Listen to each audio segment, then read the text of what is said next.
Senator, so when you were in the House in the 1980s and certainly the end of the 1980s, the last big infrastructure bill was done in 1991 with that Democratic Congress with you in the House, Senator Moynihan over in the Senate in the Environment and Public Works Committee was very proud. He was very proud of the title of that big bill.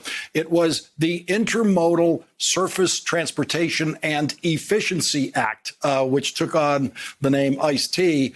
And that's the way these kinds of bills used to be named. Now, Joe Biden, last night, it's just the American Jobs Bill. It's amazing that it took that long to figure out how to describe this kind of legislation. Well, ultimately, a climate bill, the kind of climate bill that Joe Biden is proposing is going to be the greatest blue-collar job creation engine in our country in 2 generations.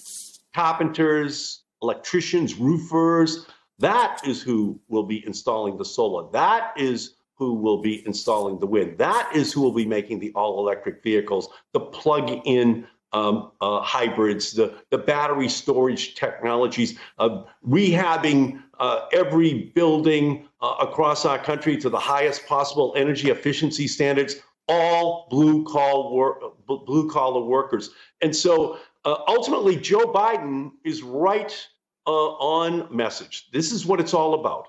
And just like all the rest of his economic plan, he's targeting it not at the rich, but at those who have suffered in our society, wondering whether or not there's going to be a brighter future for them. And the climate bill that Joe Biden is proposing is that job creation engine.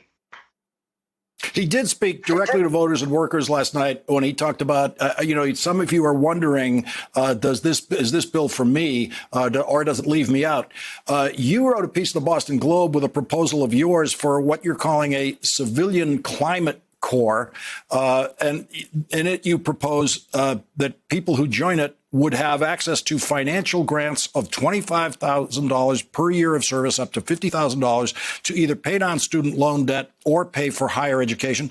They would earn at least $15 an hour, receive full medical coverage, and have access to other services such as childcare. This is obviously targeted at recent college graduates and others younger in the workplace. But how do you think you can make that work? Well, the most popular part of FDR's programs in the 1930s was the Civilian Conservation Corps.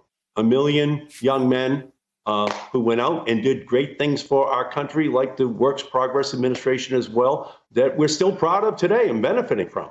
Well, a Civilian Climate Corps will do the same thing, except this time it won't just be restricted to white young men. We put this out there for men and women of any race in our country and give them an opportunity to not just begin a job, but a career in this new field that is going to open up dramatically. And to give them the kind of salary on the one hand, or financial assistance to go to college on the other, if they would wish to use this opportunity to take advantage of it in that direction as well. So from my perspective, so many great things can be done in our country in order to meet our climate objectives. We can just create this climate core of young people who go out there and do the work, tap into the idealism that the Sunrise Movement and college campuses, high school campuses all across this country have demonstrated for their desire to solve this climate crisis